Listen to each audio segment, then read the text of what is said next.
mas makikilala na sa hanay ng kapatiran. Akro ang mas nangunguna ng ibabaw at dumami pa ngayon simula nung una. Alpaka paro, isigaw ng malakas. Alpaka paro, sabay-sabay na iangat dahil ito ang kapatiran na mas lalong pinalawak. Saan man sulok ng mundo ang akro ay mahahagilap sa muling paglalayag ng aming kapatiran na tangtang adhikain makatulong sa ating bayan at kumikilos kami sa kahangahangang paraan. Nagmula sa Naga City, Joshua ang aking pangalan, mula yung chapter west side o Pagdaycom Street, Mabolo, under Metro Naga Council. Yan ng tunay na solido, saan man sulok ng mundo ang akro ay namamayagpag. And everybody shout, long live Alpaka Paro! I born to live and die as a great Alpaka Paro. Sigaw ng kapatiran, pinagbabalaki ko simula noon hanggang ngayon ay mas lalong pinagtibay. Kapatiran kong taglay at pasusakan ng kamay.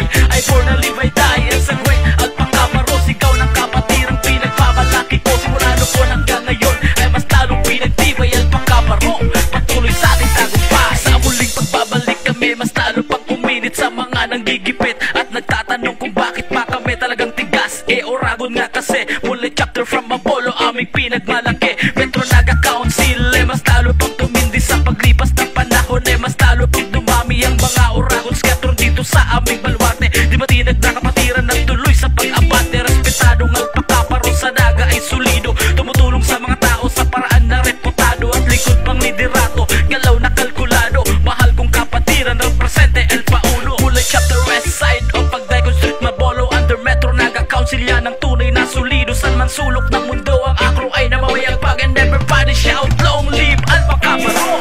I born to live and die as a great Alpaka Paro. Sigaw ng kapatiran, pinagmamalaki ko simula noon hanggang ngayon ay mas lalong pinagtibay. Kapatiran kong taglay at pasusakan ng kabay. I born to live and die as a great Alpaka Paro. Sigaw ng kapatiran, pinagmamalaki ko simula noon hanggang ngayon ay mas lalong pinagtibay. Alpaka Paro, patuloy sa ating tagumpay. Sa aking pagpapasik labat ligayag ng aking talento, kakulabo ko ang kapatirang mga respetado. Di lang basta kabisado, mula chapter sa Mabolo kilala kong makisama. Oragon na Bicolano at Pakaparo na mas lalong pinalakas. Di mabilang ang pagdami, tila butil ng bigas sa iba't ibang bansa o saan mang sulok sa Pinas. Kapatirang Alpaka Paro, malabong kumupas. Ang bakas ay paso sa aking kanang kamay na mananatiling akro ako hanggang mamatay. Kaakibat kaakbay, ang dragong kumakaway tuwing iangat sinyalis na